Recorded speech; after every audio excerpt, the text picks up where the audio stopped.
انگریزی تعلیم دیں، لیکن سب سے پہلی فرصت کے اندر آج ہمیں بھی اور آپ کو بھی ضرورت ہے کہ اپنے بچوں کو جو ہے اسلامی تعلیم دیں۔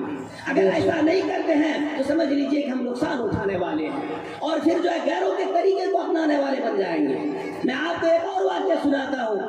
آج ہمارے پاس مدارس سے مانگنے والے اور دوسرے طریقے سے سائل آتے ہیں، قرآن تو صاف کہتا ہے وَأَمَّا السَّائِلَ فَلَا تَنْهَرْ، کہ جب بھی تمہارے پاس کوئی سائل آئے، مانگنے والا آئے، اس کو مت جھڑکیے۔ اصفہان ملک کا ایک واقعہ لکھا ہے کتابوں کے اندر۔ ابھی جو ہے ایک پرچہ امارت شریعہ کی طرف سے یعنی نقیب نکلتا، اس کے اندر بھی یہ واقعہ لکھا ہوا تھا ربیع الاول کے مہینے کے اندر۔ اصفہان شہر کے اندر ایک بہت مالدار آدمی تھا، اس کے پاس کسی چیز کی کوئی کمی نہیں تھی اور اس کی بیوی بھی نہایت خوبصورت تھی۔ رات میں وہ کھانے کے لیے شوہر اور بیوی دونوں دسترخوان لگا کر کے بیٹھے ہوئے تھے۔ اتنے میں ایک سائل آیا، دروازے پر دستک دیا اور دستک دے کر کے کہا میں 2 دن سے بھوکا ہوں، مجھے کھانا دے دیجیے۔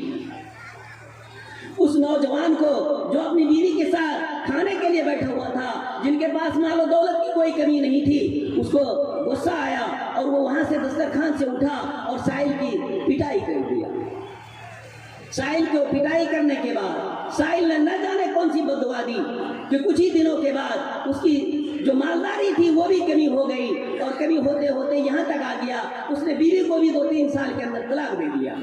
طلاق دینے کے بعد اس کی کہیں دوسری سے شادی ہو گئی، دوسری سے جہاں شادی ہوئی، اب وہ دونوں میاں بیوی بھی جو ہے کچھ دنوں کے بعد رات میں کھانے کے لیے بیٹھے ہوئے تھے۔ رات کا ٹائم ہے، پھر کوئی سائل آتا ہے، سائل آ کر کے دروازے کو دستک دیتا ہے اور یہ کہتا ہے میں 3 دن سے بھوکا ہوں، اللہ کے واسطے مجھے کوئی کھانا دے دیجیے۔ غور سے سنیے گا، تو وہ جو نوجوان اپنی بیوی کے ساتھ کھانے کے لیے بیٹھا ہوا تھا، جہاں اس لڑکی کی دوسری شادی ہوئی، اس نے اپنی بیوی سے کہا جاؤ یہ پورا کا پورا دسترخوان سائل کے جھولے میں ڈال دو۔ جیسے ہی وہ عورت پورا کھانے کا سامان لے کر کے اس سائل کے جھولے میں ڈالنے کے لیے آئی تو کیا دیکھتی ہے، یہ تو میرا پہلا والا شوہر ہے۔ سائل نے تو غور نہیں کیا کہ میری بیوی ہے، لیکن اس عورت نے غور کیا یہ تو میرا پہلا والا شوہر ہے۔ اتنا دیکھتے ہی وہ سائل تو چلا گیا، لیکن وہ عورت وہیں رونے لگی۔ رونے کی آواز سن کر کے اس کا دوسرا شوہر وہاں پہنچ جاتا ہے۔ کیا ہوا، کہیں کچھ کہہ تو نہیں دیا سائل نے؟ کیونکہ رات کا وقت ہے، اس کے دل میں طرح طرح کے خیالات آئے، لیکن وہ عورت کہنے لگی کچھ ایسی بات نہیں، بلکہ بات یہ ہے کہ آپ جانتے ہیں میری شادی پہلے بھی کہیں ہوئی تھی، جو بہت ہی مالدار تھے، ایسے تھے ویسے تھے، ساری چیز گنایا۔ کہا میں جانتا ہوں، کہا بس یہ جو ابھی میں کھانا دینے کے لیے آئی یہ وہی سائل جو میرا پہلا والا شوہر تھا، اس لیے مجھے رونا آ رہا ہے کہ ایک وقت تھا ان کے پاس زمین جائیداد مال و دولت بہت زیادہ تھا کہ وہ اس طریقے سے آیا کہ ایک روز ایک سائل آیا تھا دروازے پر اور اس نے یہ آ کر کے کہا میں 2 دن سے بھوکا ہوں، مجھے کھانا دے دیجئے۔ میرے شوہر نے اس کی پٹائی کر دی تھی اور نہ جانے اس سائل نے کیا بددعائیں دی، جس کے نتیجے میں اس کا سارا سامان ختم ہو گیا، یہاں تک کہ اس نے جو ہے مجھے بھی طلاق دے دیا۔ تو دوسرے شوہر نے کہا اس میں کوئی تعجب کی بات نہیں، اس سے بڑھ کر کے تعجب کی بات میں آپ کو بتائے دیتا ہوں۔ کہا بتائیے کیا ہے؟ کہا وہ سائل جو مانگنے کے لیے گیا تھا، جس کی پٹائی تمہارے شوہر نے کیا تھا، وہ کوئی دوسرا نہیں تھا، میں ہی تھا۔ دوسرے شوہر نے کیا کہا؟ جس کی پٹائی تمہارے پہلے شوہر نے کیا تھا، وہ مانگنے والا کوئی دوسرا نہیں تھا، میں ہی تھا۔ اس لیے میں آپ لوگوں سے مؤدبانہ درخواست کرنا چاہتا ہوں، اگر کسی کے پاس مال و دولت ہے تو کبھی اترائے نہیں، کبھی غرور اور گھمنڈ میں نہ آئے، بلکہ کوئی اگر مانگنے کے لیے آئے خوش دلی سے ان کو دے دیجیے۔ یہ مال آج آپ کے پاس ہے، کل ہو سکتا ہے آپ کے پاس نہ رہے، سب تھاٹ پا رہ جائے گا جب لاکھ چلے گا بنجارا۔ جب ہم لوگ مر جائیں گے یہ سارا سامان یہیں رہ جائے گا اور ہمارے حصے میں بڑھ جائیں گے۔ اس لیے میں آپ لوگوں سے یہی کہوں گا کہ چاہے وہ مدارس کے لائن سے مانگنے والے جائیں یا مدارس کی ضرورت ہو، مساجد کی ضرورت ہو یا ایسی کوئی مانگنے والا ہو، اس کو بالکل دھکا مت دیا کیجیے، اس کے ساتھ برا سلوک مت کیا کیجیے، بلکہ ان کو دے کر کے اگر کچھ نہ ہو دینے کا تو جو ہے ان کو اچھائی کے لفظ کے ساتھ خوش آمدید کہیے، کبھی نہیں ہے بھائی بعد میں دے دیں گے، چونکہ قرآن کریم نے صاف طور پر فرمایا وَأَمَّا السَّائِلَ فَلَا تَنْهَرْ کہ کوئی بھی سائل آئے اس کو جھڑکیے مت۔ تو میں نے جو آیت کریمہ آپ کے سامنے تلاوت کی تھی اس کے اندر صاف طور پر ارشاد فرمایا اللہ تبارک و تعالیٰ نے اے ایمان والو تم اسلام میں مکمل طریقے سے داخل ہو جاؤ۔ آج ہم اسلام میں کس طریقے سے داخل ہو رہے ہیں؟ آج ہم اپنے علاقے کے حالات کو ذرا دیکھیے، بھائی بھائی کا دشمن ہے، چونکہ اصلاح معاشرہ کے بھی عنوان ہے، اس لیے آپ ذرا سا ادھر میں لے کر کے آپ کا رخ بدلنا چاہتا ہوں۔ بھائی بھائی سے دشمنی ہے، اور کس چیز کی دشمنی ہے؟ پڑوسی سے دشمنی ہے، کس چیز کی دشمنی ہے؟ یہ پڑوسی اور کمزور ہو جائے، غریب ہو جائے، اس کے زمین جگہ کو مال و دولت کو ہم خرید لیں۔ بھائی کے ساتھ یہ چاہتے ہیں کہ ہم سے آگے نہ بڑھ جائے، جبکہ آپ کو معلوم ہوگا ہمارے اور آپ کے آقا محمد رسول اللہ صلی اللہ علیہ وسلم جب مکہ سے مدینہ تشریف لے گئے تھے تو سب سے پہلا کام جو مدینہ میں آپ نے کیا، مدینہ کے انصار صحابہ کو بلایا اور بلا کر کے آپ نے یہ فرمایا اے لوگو، اے میرے صحابہ کرام سن لو، جو مکہ سے آپ کے ساتھ آپ کے مہاجر بھائی آئے ہیں یہ تمہارے بھائی، وہاں تو بھائی بنایا، اور مدینہ کے صحابہ کرام نے کیا کیا ان کے ساتھ سلوک کہ ان کو اپنے گھروں میں جگہ دیا، ان کو اپنا بھائی سمجھ لیا۔ جس طریقے سے ماں باپ کے اولاد ہوتے ہیں اس طریقے سے انہوں نے ان کے ساتھ سلوک کیا۔ اور آج ہم کیا سلوک کر رہے ہیں؟ پڑوسی کے لیے تو ہمارے اور آپ کے آقا محمد رسول اللہ صلی اللہ علیہ وسلم نے ارشاد فرمایا کہ اگر تم اپنے گھر میں گوشت یا اور اس طرح کا کوئی اچھی چیز بناتے ہو تو اپنے پڑوسی کا بھی خیال رکھو۔ آپ میں سے کتنے لوگ ہیں آج کل ابھی پیچھے کچھ ایسا وقت بھی گزرا کہ طرح طرح کے سامان گھر میں آپ نے بنا کر کے کھایا، پڑوسی کو اس کی خبر بھی ہو گئی، اس کے بچے کو روتے ہوئے بھی آپ نے دیکھا، لیکن کبھی کسی بچے کے ہاتھ میں بھی کچھ نہیں دیا، جبکہ ہمارے اور آپ کے آقا محمد رسول اللہ صلی اللہ علیہ وسلم کی حدیث تو یہاں تک ہے کہ اگر کوئی اچھی چیز پڑوسی کو نہیں دے سکتے ہو تو کم سے کم اپنے بچوں کو اس طریقے سے دو کہ وہ باہر لے جا کر کے نہ کھائے، پڑوسی کا بچہ نہ دیکھے، تاکہ اس کے دل میں بھی کوئی بات نہ آ جائے۔ کیا ہم اس کی خبر گیری کرتے ہیں؟ نہیں، بلکہ اور دکھا دکھا کر کے کھاتے ہیں، اور یہ سمجھتے ہیں کہ بہت اچھی بات ہے کہ ایسی اگر ہوتا رہا تاکہ یہ اور جلے ہم سے۔ اس لیے آپ لوگوں سے درخواست ہے کہ اپنے پڑوسیوں کا بھی خیال رکھیں اور اپنے بھائیوں کا بھی خیال رکھیں۔ اللہ سے دعا کریں کہ اللہ تبارک و تعالی ہمیں بھی اور آپ سب کو بھی ان تمام باتوں پر کہنے اور سننے سے زیادہ عمل کی توفیق عطا فرمائے۔ آمین۔ وآخر دعوانا الحمد للہ رب العالمین۔